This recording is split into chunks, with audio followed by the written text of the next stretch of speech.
Back out here with Johnny. Johnny, I haven't seen you in over a year. How have you been? Not that good, man. Got out of jail like 2 months ago, and his plan was to get straight, but not with no place to go. Kind of led back to the old ways. I think I've talked to you like 2 or 3 times in the past. You're with Danielle. You're telling me you're not with her no more? Yeah, we're currently not together. I don't know, just life of drugs. It seems like it's separate. It's all about the drug. So she's chasing the drug. What are you chasing? Same thing, but like, what I'm saying? She does a different way of doing it. She goes around and goes to people with drugs, if you're telling me. You know what I'm saying? Like guys that have drugs. So you guys stopped being a team at some point? Yeah, it just became like all for themselves. Pretty much. Each person for their own? Yeah. How do you feel about that? Yeah, it doesn't feel good, man. It's just like sad to see the person that she's become, the person I've become, You guys were together how long? Off and on. I've known her since 2018, so before drugs and everything. But have you reached out to family? Have you talked to your family, friends? I haven't talked to anybody, dude. I've talked to some family, like my aunt, and I don't know. She just, it's just the drugs. Can't be there on drugs. How old are you now? Just turned 27 in June. Happy belated birthday. Thank you. How many years total have you been battling this? Since late 2018. So what's that? How old are you? You were 22? I was 22, yeah. Each year that passes, are you getting more accustomed to this lifestyle, or are you getting tired of this lifestyle? Sadly, it's like I'm accustomed. Like, because when I would get sober and I'd go to my aunt's house, and like, it just seems like these ways are sticking with me when I'm there. You know what I'm saying? Like, I can't walk somewhere without, in my head, there's no way to walk somewhere without there being a gain of walking to there. You know what I'm saying? Like, not just to go take a walk. It has to be for something. You get what I'm saying? Like, these ways are sticking with me. It's weird. If you weren't living this way, what do you think you'd be doing right now? With my son, working. Yeah. The reason I started doing drugs is because my baby mama passed away. I came home one day and I found her dead. Yeah, my son. My condolences, man. Yeah. Has that been tough on you? Yeah, that's what started it all. Well, I started it all. Can't blame that, But that made me started doing this, I guess. How old is your son? He's gonna be 7 next month, September. When's the last time you saw him? It's been a couple years now. You miss him? Yeah, dude. But I don't want him to see me like this. Essentially, Johnny, your son lost his mom and his dad. Yeah. Essentially? In a way, yeah. I lost myself. But you could be found where there is life, there is hope. Yeah. Have you given up hope yet? Nah. Definitely not. Don't lose hope, man, because that's all you have. Just gotta do it. What's it gonna take, you think? So, for sure, support, like family support. Like, none of my family even like comes and checks on me or nothing. You checked on me more than my family has. I passed by and I glanced, I'm like, dang, he looks familiar. Yeah, dude. You recognized me right away, huh? Yeah, I was like, yeah. You look a little different. No, yeah, I'm messed up right now, dude. I got all my hygiene. Like, usually I bathe every day when I have clothes and my hygiene. I went to sleep and my bags were stolen. all my clothes and everything was gone. Happens regularly? Yeah, it seems like it, yeah.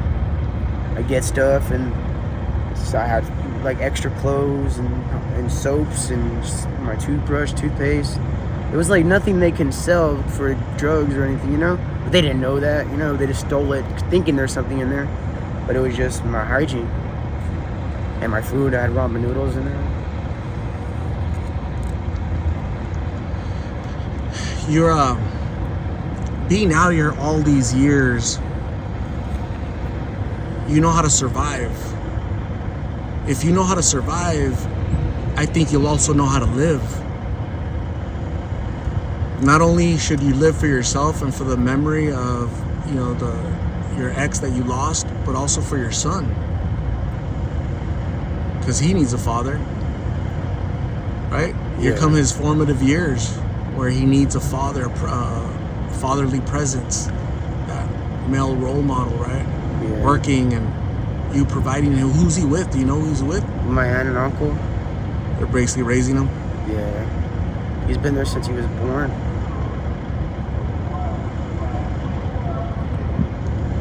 What does your future look like, Johnny? Hopefully, what I've been saying is, hopefully before I'm 30, I'm out of here. I'm off the streets. Before I'm 30. It's 3 more years? Before 3 years, yeah. Before I hit 30, I want to be off the streets. That's my goal. I've known you for at least 20 years. I've known you for at least 2 years. Yeah. They've gone fast. Dude, yeah, it flew. I remember the last time we talked right there on the side street. You seemed like a really good dude, man. Good heart. It's just you're lost, huh? Like this addiction just has you lost, right? Yeah, and I'm just like accustomed to it now. Like it's just normal. You know? Every day, what do you think about? What's your goal every day? Honestly, try not to be sick from the drug. But I put myself in in that cycle of getting back on the drug. I tell myself every time I get off of it, like I never want to go through that again, you know? But it's just weird. It's like being out here is like, out here comes with that, you know? Do you go through withdrawals every single day? At least once, like not like full on withdrawal, like, you know, like the beginning symptoms like sweating and like nausea, like where you start getting nauseous, like maybe like once every couple of days. But they're so cheap now, man. The pills are literally like $1 now. When I first started interviewing you 2 years ago, they were about what, $5? $7? Yeah. Is that a good thing That's that they're $1 or a bad thing? It's kind of a bad thing because like now we can afford them. Like now the affording part is like, you know, who can't go hustle $1, $2, exactly, $5? $1, yeah. It's a bad thing, and then also a good thing for the user because we're not, you know, we don't have to make as much, but still it's a bad thing because it sticks us on it. It's easier to get it now. And it's harder to get off of it. It's harder to get. Way harder, because it's just so easy. It's everywhere. Everybody has it. Everybody. Easily accessible. It's affordable.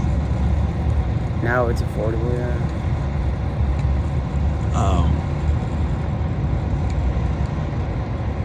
So let's say those 3 years you're talking about before you're 30, you know, next year, 6 months from now, you decide I'm sick of this. I'm gonna go do something about it. I'm gonna regain control of my life. What are you gonna do? What's the first thing you're gonna do? What steps are you gonna take to? Are you gonna go to work? You gonna go get your baby? You gonna First go with step your family? is always detox. Get the drug out of me. Second, like I would think after that, you know, put myself in. So I would have to go to rehab to rehabilitate myself because this is a habit now. You know, after years of doing it. So I would have to put myself somewhere else for like at least a year to, you know, get myself out of this cycle of like when I come out here and automatically think, go do drugs. And then from there, contact my family. After, hopefully I get a job after that. Well, yeah, I can get a job after that, but then after I start working and stuff, showing them that, you know, I'm providing for myself at that point. Hopefully my family, you know, starts to trust me again. I've never stolen from them or anything. It's just the drug. They don't like me on it. Addiction changes a person for the worse. They become the worst version of themselves. They probably don't want that version of you at their house. No, definitely. So you understand them, right? A little Yeah. bit. This is something you're gonna have to tackle, dude. Yeah. Right? Your family wasn't there when you dabbled with this. They might not be there to help you get off of it. You know? True.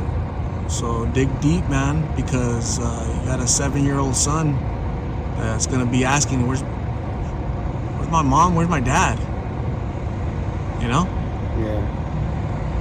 You're very young. You're still young, where you can remake your life. This doesn't have to be it forever, okay?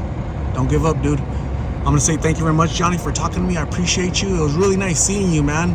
I'm thankful that you're among us. You're walking among us. You know, because I can't tell you how many updates I get from, hey, you interviewed my sister, my brother, my cousin. He's no longer here. He's gone because of blues. That's really sad, you know? Yeah. Because the first thing I'm gonna think about is your son. Okay? So Johnny, I believe in you. I'm gonna give you my number so you can call me if you ever need support. You might not have family, but you got Lost in Phoenix praying for you. Okay? You got me over here trying to be your support. Okay? So you're really not alone. You just feel alone. Okay? Yeah, man. Thank you. All right, Johnny.